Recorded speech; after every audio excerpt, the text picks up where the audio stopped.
sommes au terme de ce voyage qu'est le Grand Carême et nous voici arrivés à la grande fête, la fête des fêtes, la Pâque, qui est notre joie, la joie qui a jailli du tombeau de Christ, le tombeau qui se trouve à Jérusalem.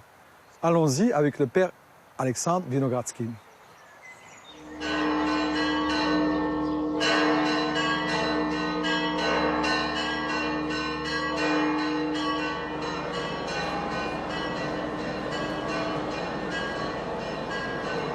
C'est une ambiance invariable. Les gens sont compacts sur le toit du Saint-Sépulcre. Ils attendent depuis la veille. Compacts. On a fermé la vieille ville de Jérusalem pour des raisons de sécurité essentiellement. Mais des milliers de gens attendent. Il y a énormément de monde. Et nous entrons là où il y a les icônes. Donc c'est la pierre de l'onction. Qu'on passe directement. Et on va dans le Katholikon, c'est-à-dire c'est le nom grec, de la grande nef centrale de l'église de la résurrection, c'est-à-dire du Taphos, c'est-à-dire en réalité donc du Saint-Sépulcre. Et c'est un des moments les plus vibrants de la vie de Jérusalem. Et ensuite, alors permettez-moi de le dire, parce qu'il faut être franc, il y a une ambiance de match de foot. On n'est pas du tout dans une ambiance de piété.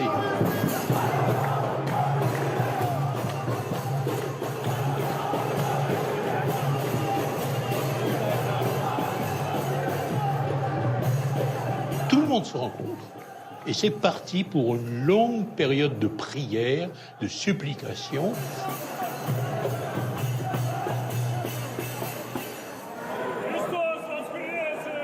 On va entendre, on n'entend rien en fait, parce que tout le monde crie, tout le monde se porte sur les épaules, tient à ce moment-là ces fameuses bougies 33, l'âge du Christ, le portent comme ça, de manière vibrante, et attendent cette résurrection du Christ, parce que le agios, c'est-à-dire le feu sacré, saint, blagodatny огонь en russe, c'est-à-dire le feu qui dispense les bonnes grâces, ça n'existe pas en arabe, c'est le Sabbat al-Nour, c'est le Shabbat de la lumière, en hébreu c'est Shabbat al-Or. On attend cette lumière qui n'est pas une lumière, c'est une lumière infinie qui doit jaillir, non pas du Golgotha, il est mort le Christ, non pas d'un autre lieu, le Katholikon, l'endroit où tout le monde attend, mais de l'édicule d'où jaillira, par la petite chapelle de l'ange, le feu qui entre dans les mains et est reçu dans les mains, sans tradition, du patriarche grec orthodoxe, Rome orthodoxe. C'est extraordinaire comme ambiance. Il y a une ambiance qui n'est pas réellement portée à la contemplation, elle est portée à une espèce de joie frénétique que quelque chose est en train de se passer, mais c'est exactement comme s'il y en a un qui allait mettre un but. Et que le but va vous sortir de l'édicule pour dire, dans le fond, il est ressuscité. Vous savez, on est dans une ambiance où on comprend que Dieu est parlé aux païens. Et parlé à quelque chose, qu'il y a une ambiance de véritablement une attraction, on est presque dans une foire. Et avec des gens qui, finalement, il faut bien dire les choses comme elles sont des gens qui sont vraiment du petit peuple, ou bien des gens qui sont arrivés, d'Union soviétique, de l'ex-Union soviétique, d'Ukraine, de Russie, de la Fédération de Russie, de Biélorussie, de Moldavie, des gens qui n'ont pas le sou, des gens qui sont arrivés de Corée, qui sont arrivés d'Ouzbékistan, de Tadjikistan, qui sont arrivés, mais vraiment, de l'ensemble du monde orthodoxe, pas tellement de l'Occident orthodoxe. Il faut une mentalité particulière pour entrer dans cette logique presque illogique, vous comprenez, où tout crie. Et pendant 3 fois, nous allons faire le tour autour de l'édicule en priant, mais en fait on prie rien du tout. Quand on est en procession, on ne dit rien du tout, on ne fait que suivre, et puis il y a quelqu'un qui chante, il y a le psalmiste, il y a les chantres, il y a le chœur, qui est très important dans la tradition orthodoxe, qui va à ce moment-là exprimer hein, cette invocation à Dieu. Et puis il y a un moment où tout doit se décider parce que le feu sacré doit descendre. Galit, ça y est, hein, il a jailli. Hein.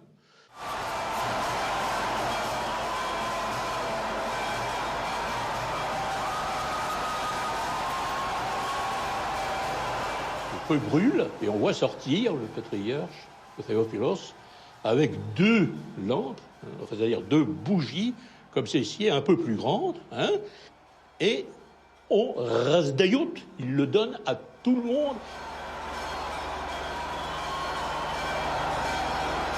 Et de l'édicule, ça file sur l'autel.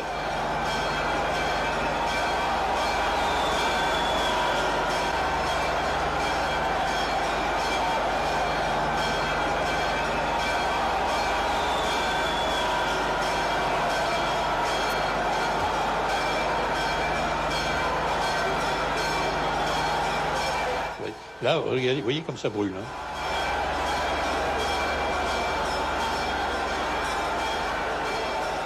Les gens crient Christos aneste, hein, Amasearkam, hein. Vous avez aussi ce Christos voskresie, hein. De plus en plus de Russes, énormément, des gens de Roumanie, Christos inviet, Christos inviet. Je veux dire, ça explose et les gens s'embrassent et surtout, ils tiennent ceci, je n'ai pas voulu, là, il y a des bougies qui brûlent, mais on les prend et on se le passe, le feu, sur la face, et c'est curieux, mais on ne brûle pas. C'est comme un feu qui est grégaire. C'est comme la phrase, si vous voulez, qu'on trouve dans Isaïe, hein, c'est trop peu que tu sois, tu es désormais la lumière des nations. T'es le feu incandescent. T'es le feu infini, infinitum. C'est une lumière. De siècle en siècle, il s'est passé là quelque chose qui brûle et fait vivre. Et c'est vraiment l'image d'une église qui jaillit. Et peut-être que ça, on ne le ressent pas assez à l'extérieur parce qu'on ne sait pas ce que c'est que ce feu sacré. Ce agiorphos. Agiorphos en grec, ça veut dire le feu sacré, mais c'est aussi la parole phos. Hein, une vieille racine indo-européenne. C'est à la fois ce qui parle et ce qui est visible. Et c'est incandescent. Et malheureusement, c'est dommage qu'on n'ait pas assez la conscience que ça s'en va jusqu'aux extrémités du monde.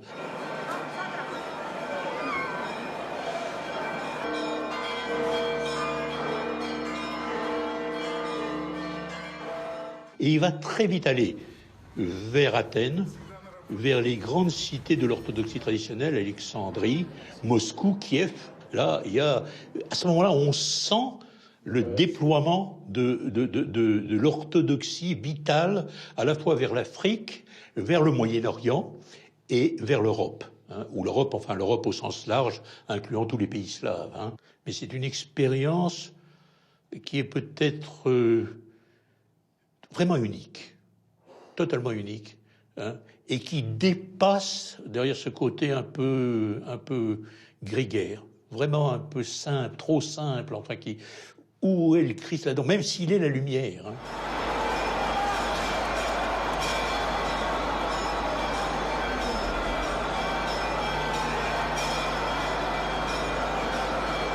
On voit que si Dieu a parlé, il a parlé aux gens les plus divers, les plus invraisemblables. On voit des gens de tous les horizons, de toutes les origines. Des gens qui n'ont rien à faire ensemble, qui n'ont même pas la capacité de se supporter dans la vie normale. L'intérieur du Saint-Sépulcre est souvent décrit comme étant un lieu de haine caché. C'est vrai parce que c'est tellement compact que ça fait des étincelles. Et bien là, on sort avec le feu, mais c'est le feu qui vous couvre. Et ça, c'est une réalité.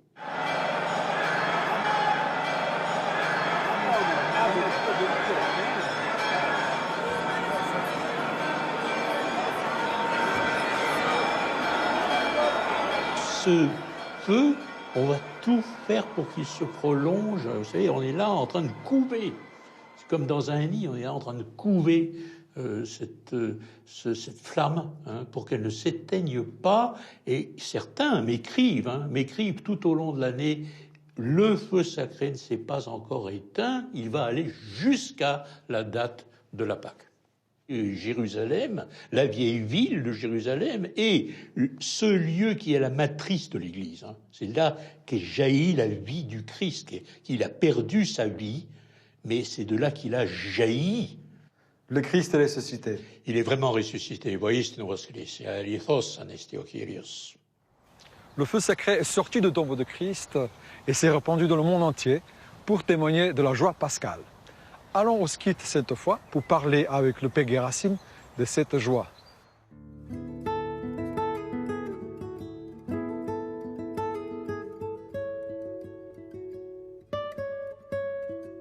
On a la joie parce que notre vie est orientée. Le but de l'homme, c'est pas l'humain. Le but de l'homme, c'est pas le surhumain. Le but de l'homme, c'est Dieu.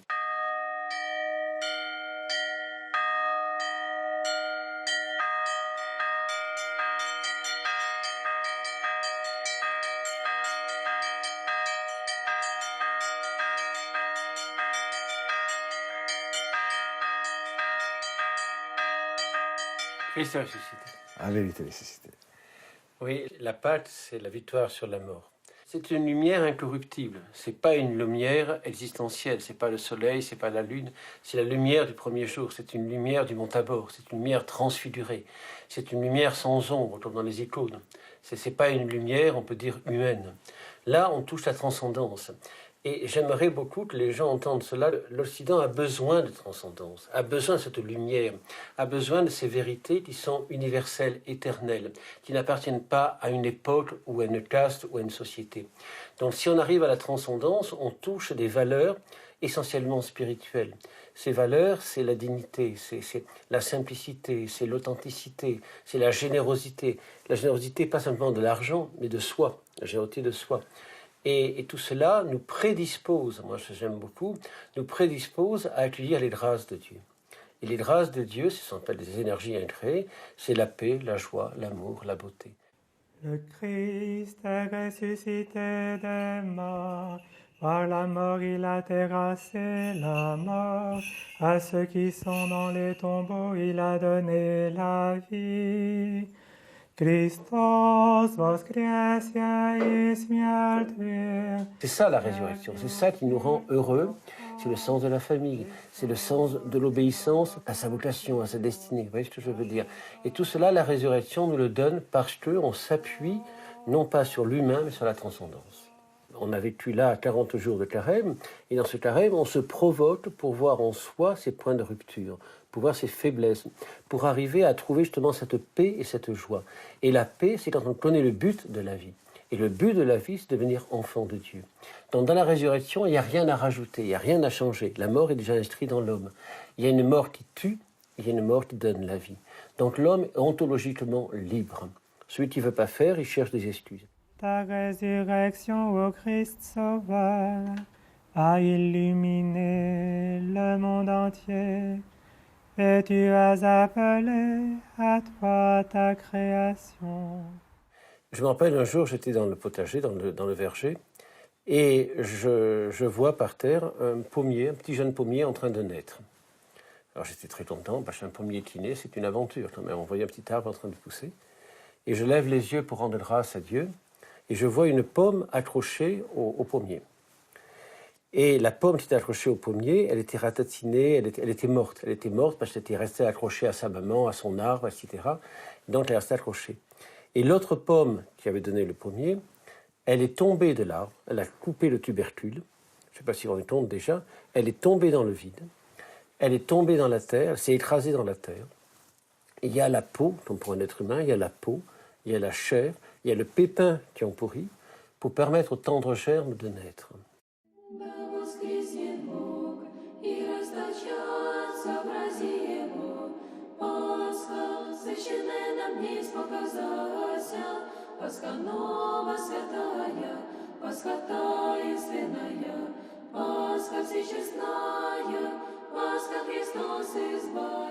Donc, cette pomme, pour arriver à donner un pommier, a dû franchir une mort.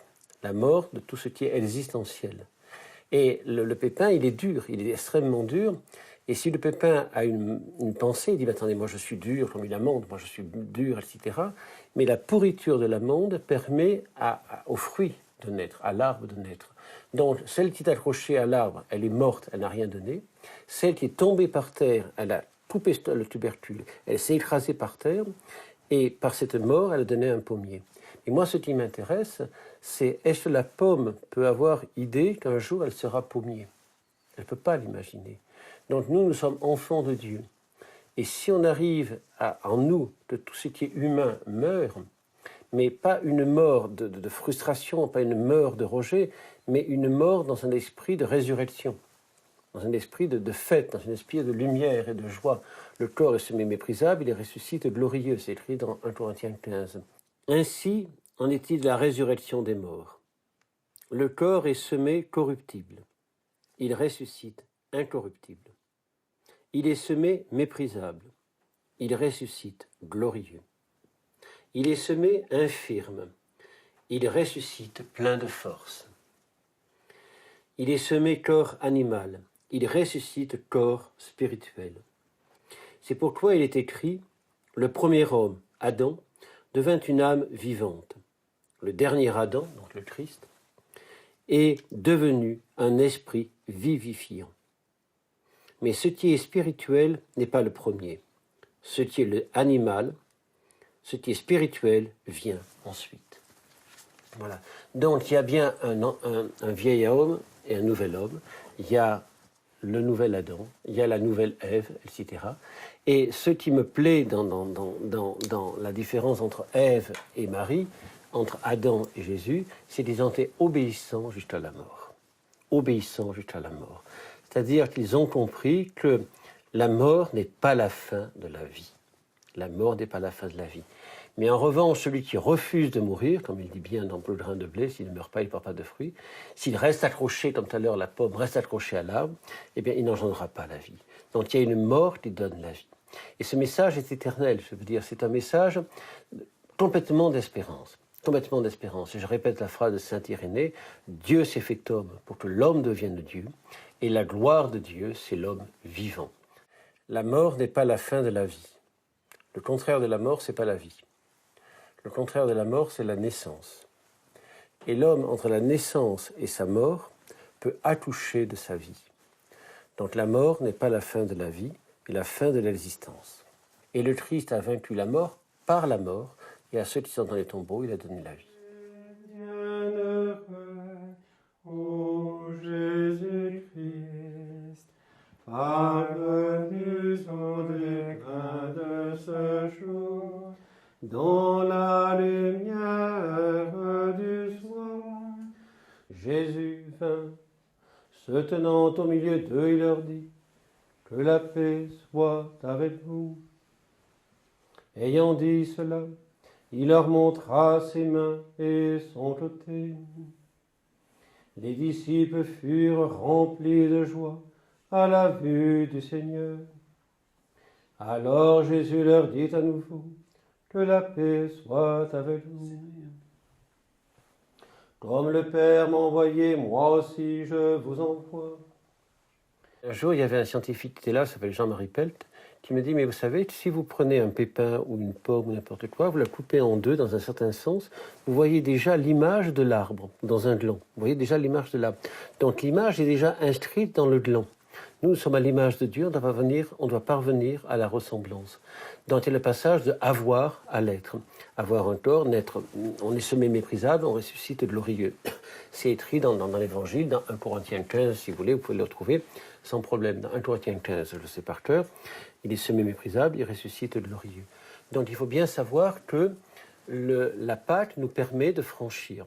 Mais il n'empêche qu'il y a un voile à franchir. Pâque très grande, Pâque des croyants, Pâque qui nous ouvre les portes du paradis, Pâque qui sanctifie tous les fidèles. Ce jour le Seigneur l'a fait, soyons dans la joie et dans la détresse. Pâque Gloire au Père et au Fils et au Saint-Esprit, et maintenant et toujours et pour les siècles des siècles. Amen. Il n'y a pas de répétition en Dieu. Chaque chose est unique. C'est pour ça que quand on chante les litanies, le Kyrie eleison est chaque fois unique. C'est pour ça qu'on ne se lasse pas de prier. On ne se lasse pas, on a la chapelet, on a la prière. On ne se lasse pas parce qu'il n'y a pas de plus belle vie que de faire de sa vie une fête. Il faut chanter, il faut rire, il faut danser sa vie. Et la Pâque, c'est ça. J'ai joué de la musique, vous n'avez pas dansé. Il y a de la musique partout. La musique partout, les oiseaux, le vent, même le soleil. Même. Il y a une phrase que j'aime beaucoup. Le sage à l'esprit apaisé est capable de percevoir la rotation d'une rose amoureuse du soleil. Lorsqu'on a le silence intérieur, tout loue. Saint Nétaire d'Égine le dit, mais la nature, elle le loue en permanence. Moi, je dis, il y a la foi du coquelicot. Le coquelicot, il est indécent. Il envoie un baiser rouge écarlate vers le ciel. Il a une toute petite tige, il pousse sur un rocher où il n'y a pas de terre, et il est tendu comme un baiser vers le ciel. Qu'est-ce que vous voyez un coquelicot, vous dites, j'ai envie d'avoir cette foi, cette verticalité, cette ouverture. Il est ouvert, mais en plénitude. Et il est ouvert, le coquelicot, mais personne ne le verra. Il n'est pas exhibitionniste, il est amoureux, parce qu'il est philocalie, amoureux de la beauté. Philès Cali, amoureux de la beauté. Il est amoureux de la beauté. Et il est beau parce qu'il est fils de la création. Vous voyez ce que je veux dire? Et ça, c'est la Pâque. Pour moi, c'est la résurrection. C'est de faire de sa vie une louange, de danser, de chanter, de rire sa vie.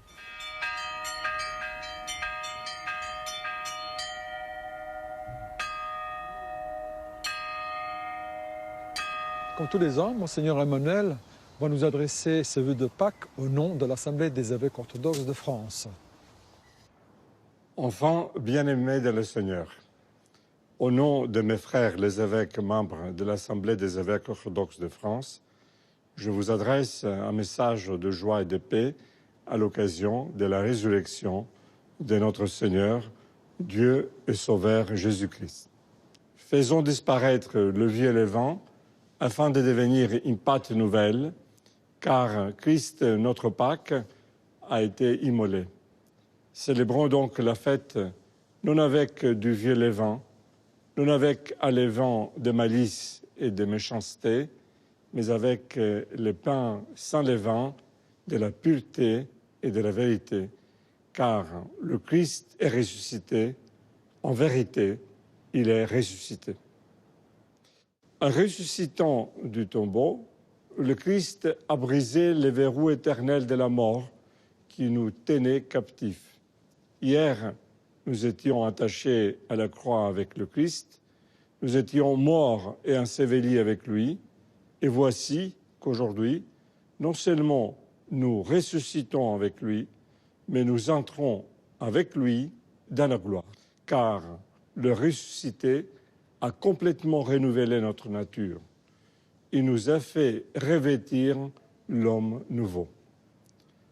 Comme l'affirme saint Maxime le Confesseur, ce n'est pas d'abord pour souffrir que Dieu s'est fait homme, mais pour sauver l'homme en subissant ce à quoi l'homme s'était soumis en transgressant le commandement divin, à savoir la souffrance et la mort.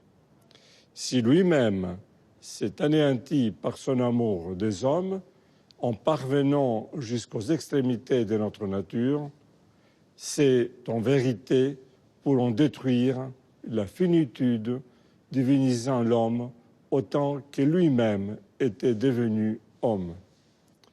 Chers frères et sœurs, ce jour, en effet, tout en manquant l'accomplissement du mystère de l'économie divine, conçu avant les siècles, dérobe à jamais à notre intelligence le comment de sa réalisation. Greffés par notre baptême sous le Christ ressuscité, nous devions, semble-t-il, ne pas mourir.